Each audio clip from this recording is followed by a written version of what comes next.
નમસ્કાર મિત્રો એકવાર ફરી તમારું સ્વાગત છે અમારી યુટ્યુબ ચેનલ ઉપર। તો મિત્રો આરટી એડમિશન માટેના ઓનલાઈન ફોર્મ ભરવાના શરૂ થઈ ગયેલા છે। તો તમારે ઓનલાઈન ફોર્મ કેવી રીતે ભરવું તેમની સંપૂર્ણ માહિતી આપણે આજના વિડીયોમાં મેળવવાના છે। એની પહેલાં અમારી ચેનલમાં પહેલીવાર આવ્યા હોય તો ચેનલને સબસ્ક્રાઈબ કરી દેજો, જેથી આરટીને લગતી તમામ માહિતી છે એ સૌથી પહેલાં તમને મળી શકે। તો ચાલો મિત્રો આપણે આજનો વિડીયો શરૂ કરીએ। તો આરટી માટેનું એડમિશન માટેનું ફોર્મ ભરવા માટે સૌપ્રથમ તો તમારે આરટીની વેબસાઇટ ઉપર જવાનું રહેશે, જેમની લિંક વિડીયોના ડિસ્ક્રિપ્શનમાં પણ આપેલી છે। અન્યથા તમારી પાસે જે કોઈ પણ વેબ બ્રાઉઝર હોય તેમાં તમારે RTE.ORP ગુજરાત સર્ચ મારવાનું રહેશે, એટલે તમે આરટીની વેબસાઇટ ઉપર આવી જશો। તો વેબસાઇટ ઉપર આવશો એટલે સૌપ્રથમ તો તમારી સામે અગત્યની સૂચના જોવા મળશે, જે તમારે સૌપ્રથમ તો વાંચી લેવાની રહેશે। ત્યારબાદ નીચે તમને 4 બટન જોવા મળશે, જેમાં આરટી 1, 2, 3 અને 4 એવા નંબર આપેલા છે। તો તેમાંથી કોઈ પણ એક નંબર ઉપર ક્લિક કરી અને તમે આરટી માટેની ઓનલાઈન અરજી કરી શકો છો। તો અહીંયા મેં આરટી 1 ઉપર ક્લિક કર્યું તો મારી સામે છે એક નવું પેજ ખુલી ગયું છે। તો હવે ફોર્મ કેવી રીતે ભરવું તેમની માહિતી મેળવીએ। એની પહેલાં જે મિત્રો પોતાની રીતે ફોર્મ ના ભરી શકે તો એમનું ફોર્મ અમે ઘરે બેઠા ભરી આપીશું। એમના માટે જે પણ ચાર્જ થશે તે તમારે અમને ઓનલાઈન ચૂકવવાનો રહેશે।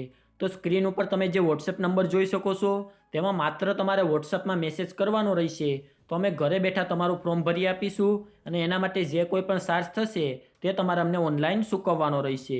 તો ચાલો હવે આપણે જોઈએ કે તમારે ફોર્મ કેવી રીતે ભરવું।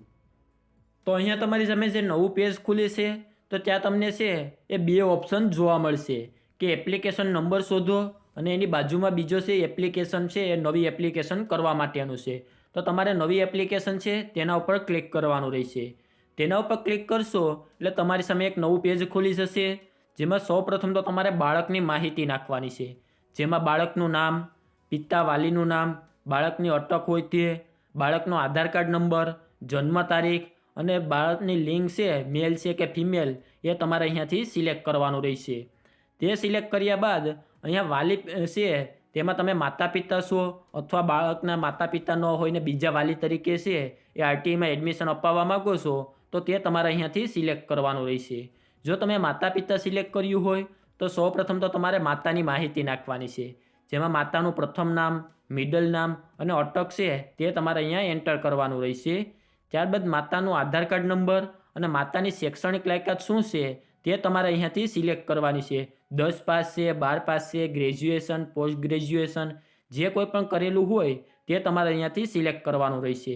ત્યારબાદ માતાનો વ્યવસાય, એટલે માતા અટાણે વ્યવસાય શું કરે છે, ગવર્મેન્ટ સર્વિસ કરે, પ્રાઇવેટ સર્વિસ, લેબર વર્ક કરતા હોય કે અનએમ્પ્લોય હોય તે તમારે અહીંયા સિલેક્ટ કરવાનું રહેશે।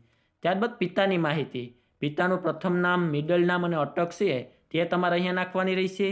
ત્યારબાદ પિતાનું આધાર કાર્ડ નંબર અને ત્યારબાદ છે એ પિતાની શૈક્ષણિક લાયકાત છે એ તમારે અહીંયાથી સિલેક્ટ કરવાની રહેશે। ત્યારબાદ પિતાનો વ્યવસાય છે એ તમારે અહીંયાથી સિલેક્ટ કરી લેવાનો રહેશે। ત્યારબાદ તમારે અહીંયા બેંકની માહિતી નાખવાની છે, એમાં તમે છે બાળકની નાખી શકો છો અથવા બાળકના માતા પિતા હોય તેમની માહિતી નાખી શકો છો, અથવા તમે અહીંયા બંનેની માહિતી પણ નાખી શકો છો। જો બાળકનું બેંક એકાઉન્ટ હોય તો તેમની માહિતી નાખવી, જો ના હોય તો બાળકના માતા પિતાની છે એ બેંકની માહિતી અહીંયા નાખવી। જો તમે બાળકની માહિતી નાખો તો બાળકના બેંક એકાઉન્ટ નંબર, બાળકના બેંકનો IFSC કોડ, બેંકનું નામ, તેમની બ્રાન્ચ ક્યાં આવેલી છે તે અને બાળકના બેંક એકાઉન્ટ હોલ્ડરનું નામ છે તે તમારે અહીંયા નાખવાનું છે। પરંતુ જો તમે પેરેન્ટનું નાખતા હોય તો વાલીના બેંક એકાઉન્ટ નંબર, તેમનો IFSC કોડ, વાલીના બેંકનું નામ, વાલીને બેંકનું બ્રાન્ચનું નામ, એકાઉન્ટ હોલ્ડરનું નામ અને એકાઉન્ટ સાથે જોડાયેલ આધાર ID છે તે તમારે અહીંયા નાખવાની રહેશે। ત્યારબાદ તમારે અહીંયા તમારા સંપર્કની માહિતી નાખવાની છે, એટલે કે માતા પિતાના મોબાઈલ નંબર છે તે નાખવાના રહેશે। ત્યારબાદ તેમના કન્ફર્મ મોબાઈલ નંબર નાખવાના રહેશે અને વાલીનો ઈમેલ એડ્રેસ છે તે તમારે અહીંયા નાખવાનું રહેશે। તો અહીંયા બાળકની બધી જ માહિતી નાખ્યા બાદ તમારે અહીંયા નેક્સ્ટ સ્ટેપ છે તેના ઉપર ક્લિક કરવાનું રહેશે। તો તેના ઉપર તમે ક્લિક કરશો એટલે તમારી સામે અહીંયા ફોર્મ B એટલે કે ફોર્મનો બીજો પાર્ટ છે તે આવી જશે। ત્યારબાદ તેમાં સૌપ્રથમ તો તમારે એડમિશન ડિટેલ નાખવાની છે, જેમાં પ્રવેશ વર્ગ એમાં ધોરણ 1 આવી જશે। ત્યારબાદ તમારે અહીંયાથી માધ્યમ સિલેક્ટ કરવાનું છે કે ઇંગ્લિશ, ગુજરાતી, હિન્દી કઈ માધ્યમમાં તમે બાળકને ભણાવવા માગો છો। તો ગુજરાતી માધ્યમ માટે તમારે અહીંયાથી ગુજરાતી સિલેક્ટ કરવાનું રહેશે।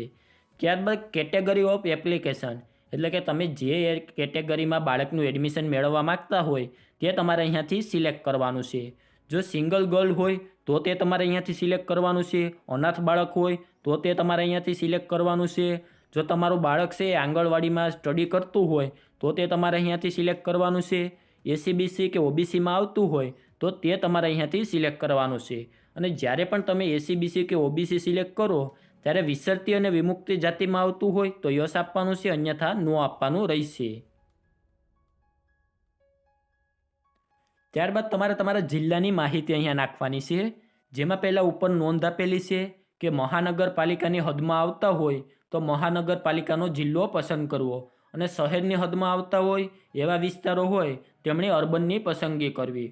તો સૌપ્રથમ તો તમે ગ્રામીણમાં રહેતા હોય તો તમારે અહીંયા રૂરલ સિલેક્ટ કરવાનું છે, અને શહેરમાં રહેતા હોય તો તમારે અહીંયા અર્બન સિલેક્ટ કરવાનું છે.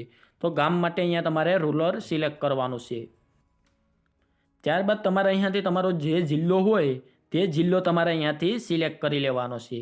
તમે જિલ્લો સિલેક્ટ કરો ત્યારબાદ તમારે અહીંયા તમારી ઇન્કમ છે તેની ઇન્ફોર્મેશન નાખવાની છે. એટલે કે આવકના દાખલા પ્રમાણે તમારી આવક કેટલા રૂપિયા થાય છે, આવકના દાખલાની તારીખ શું છે તે, શું તમે પાન કાર્ડ ધરાવો છો. જો ધરાવતા હોય તો યસ આપવાનું છે, અને જો ના ધરાવતા હોય તો તમારે અહીંયા નો આપવાનું છે.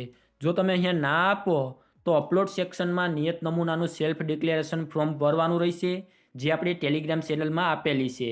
તો ત્યાંથી તમે ડાઉનલોડ કરી અને તે ફોર્મ તમારે અહીંયા ભરવાનું રહેશે. ત્યારબાદ તમારે તમારા એડ્રેસની ઇન્ફોર્મેશન અહીંયા નાખવાની છે. સૌપ્રથમ તો તમારા ઘર નંબર, શેરીનું નામ, તમારો વિસ્તાર, તમારો સીમા ચિહ્ન હોય તે, પિનકોડ, તે બધી જ ડિટેલ તમારે અહીંયા નાખવાની રહેશે. ત્યારબાદ તમારો જે તાલુકો હોય તે તમારે અહીંયાથી સિલેક્ટ કરી લેવાનો છે. ઉપર તમે જે જિલ્લો સિલેક્ટ કર્યો હશે તે મુજબ તમને અહીંયા તાલુકા દેખાડવામાં આવશે. ત્યારબાદ અહીંયાથી તમારે કોઈ પણ ગામ છે, તમારું જે કોઈ ગામ હોય તે ગામ તમારે અહીંયાથી સિલેક્ટ કરી લેવાનું રહેશે. ગામ સિલેક્ટ કર્યા બાદ તમારે તમારો જે વોર્ડ હોય તે વોર્ડ અહીંયાથી સિલેક્ટ કરવાનો રહેશે. એટલે કે તમારા ગામનો જે વોર્ડ હોય છે તે અહીંયાથી સિલેક્ટ કરવાનો રહેશે. હું અત્યારે તમને ખાલી ઇન્ફોર્મેશન આપવા માટે અહીંયા બતાવી રહ્યો છું. તો અહીંયા તમારા એડ્રેસની બધી જ માહિતી નાખ્યા બાદ તમે લોકેશન ઉપર ક્લિક કરશો એટલે મેપમાં તે લોકેશન આવી જશે. તો તેના ઉપર ક્લિક કર્યા બાદ તમારે અહીંયા નેક્સ્ટ સ્ટેપ છે તેના ઉપર ક્લિક કરવાનું રહેશે. એટલે તમારી સામે છે નવું પેજ બીજું આવી જશે, જેમાં તમારે છે એ અહીંયા તમે જે એપ્લિકેશનની ડિટેલ આપેલી છે તે તમામ માહિતી અહીંયા સેવ કરવામાં આવેલી હોય છે. ત્યાં તમારા એપ્લિકેશન નંબર અને ડેટ ઓફ બર્થ છે તે પણ તમને બતાવવામાં આવશે. તો ત્યાંનો તમારે સ્ક્રીનશોટ પાડી લેવાનો રહેશે. તો અહીંયા તમે સ્ક્રીનશોટ પાડ્યા બાદ નેક્સ્ટ સ્ટેપ છે તેના ઉપર ક્લિક કરવાનું રહેશે. એટલે કે શાળા પસંદગીનું જે પેજ છે તેના ઉપર તમે પહોંચી જશો. તો અહીંયા સૌ પ્રથમ તો છે એ તમારે અહીંયા તમને ઘણા બધા ઓપ્શન જોવા મળે છે. તો અહીંયા તમને બે બાજુ જોવા મળશે, એક ડાબી બાજુની સાઈડમાં અને એક જમણી બાજુની સાઈડમાં. તો સૌ પ્રથમ તો તમે પ્લસ બટન ઉપર ક્લિક કરી અને શાળાની પસંદગી કરી શકો છો. તો એની પહેલાં છે તો અહીંયા તમે જે અગાઉ એડ્રેસ આપેલું હશે તે એડ્રેસના 100 કિલોમીટરની રેશિયો હોય છે, તેમાં જે કોઈ પણ શાળા આવેલી શાળાઓ તમને અહીંયા ડાબી બાજુની સાઈડમાં બતાવવામાં આવશે. તો અહીંયા પ્લસના નિશાન ઉપર ક્લિક કરીશો એટલે તે શાળા જમણી બાજુ આવી જશે. તો અહીંયા મિત્રો શાળા સિલેક્શન વખતે ખાસ ધ્યાન રાખજો કે સૌપ્રથમ તમારા ઘરની નજીક જે શાળા હોય તે શાળાને તમારે સિલેક્ટ કરવાની છે. તો એવી રીતે છે એ તમારે શાળાનું સિલેક્શન કરવાનું રહેશે. તો શાળા સિલેક્શન કર્યા બાદ તમે નેક્સ્ટ ઉપર આવશો એટલે તમારે અહીંયા અપલોડ ડોક્યુમેન્ટ છે. તો તેના ઉપર જઈને તમારે અહીંયા બધા ડોક્યુમેન્ટ અપલોડ કરવાના છે, જેમાં તમારે ઇન્કમ સર્ટિફિકેટ છે તે અપલોડ કરવાનું રહેશે, તમારું એડ્રેસ પ્રૂફ છે તે અપલોડ કરવાનું રહેશે. અને અહીંયા તમે જે કોઈ પણ ડોક્યુમેન્ટ અપલોડ કરો છો તે તમામ ડોક્યુમેન્ટ છે એ ઓરિજિનલ હોય તે અપલોડ કરશો. જો ઝાખા ડોક્યુમેન્ટ અહીંયા અપલોડ કરવામાં આવશે તો તે છે એ તમારું ફોર્મ રિજેક્ટ કરવામાં આવી શકે છે. તેમની સાથે તમારે અહીંયા બર્થ સર્ટિફિકેટ અપલોડ કરવાનું રહેશે, તમારા પેરેન્ટ્સ હોય છે તેમના આધાર કાર્ડ અપલોડ કરવાના રહેશે, ફોટો અપલોડ કરવાનો રહેશે. ત્યારબાદ જે ડોક્યુમેન્ટ અપલોડ કરો છો તેમની સાઇઝ 450 કેબીથી વધારે હોવી જોઈએ નહીં. ત્યારબાદ ડોક્યુમેન્ટ અપલોડ થયા બાદ તમારે નેક્સ્ટ સ્ટેપ ઉપર ક્લિક કરવાનું રહેશે. એટલે કે તમે કન્ફર્મના પેજ ઉપર આવી જશો. તો ત્યાંથી તમારે તમારી બધી માહિતી ચેક કરી લેવાની છે અને ત્યારબાદ કન્ફર્મ આપવાનું રહેશે. કન્ફર્મ આપ્યા બાદ તમારે પ્રિન્ટ એપ્લિકેશનના પેજ ઉપર જવાનું રહેશે નેક્સ્ટ સ્ટેપ કરીને, અને ત્યાંથી તમારે તમે જે એપ્લિકેશન કરી છે તેમને પ્રિન્ટ લઈ લેવાની છે. તે પ્રિન્ટ તમારે કાઢી અને તમારી પાસે રાખવાની છે, કંઈ પણ જમા કરાવવાની નથી. પરંતુ જ્યારે કોઈપણ શાળામાં તમારા બાળકને એડમિશન મળે તો તે શાળામાં તમારે તે પ્રિન્ટ માગી શકે છે. તેના માટે તેને સાચવી અને રાખવાની રહેશે. તો આવી રીતે તમારે આરટીઈનું ફોર્મ ભરવાનું રહેશે. જો તમે ઘરે બેઠા અમારી પાસે ફોર્મ ભરાવવા માગતા હોય તો તમે સ્ક્રીન ઉપર વોટ્સઅપ નંબર જોઈ શકો છો. તેમાં અમને મેસેજ કરી અને ઘરે બેઠા તમારા બાળકનું છે એ તમે આરટીઈનું ફોર્મ અમારી પાસે ભરાવી શકો છો. તેમના માટે જે ચાર્જ થશે તે તમારે અમને ઓનલાઈન ચૂકવવાનો રહેશે. અને આજના વિડીયોમાં આપવામાં આવેલી માહિતી સારી લાગી હોય તો વિડીયોને લાઇક કરી દેજો અને અમારી ચેનલમાં પહેલીવાર આવ્યા હોય તો ચેનલને સબસ્ક્રાઈબ કરી દેજો, જેથી આવી માહિતી મળી રહે.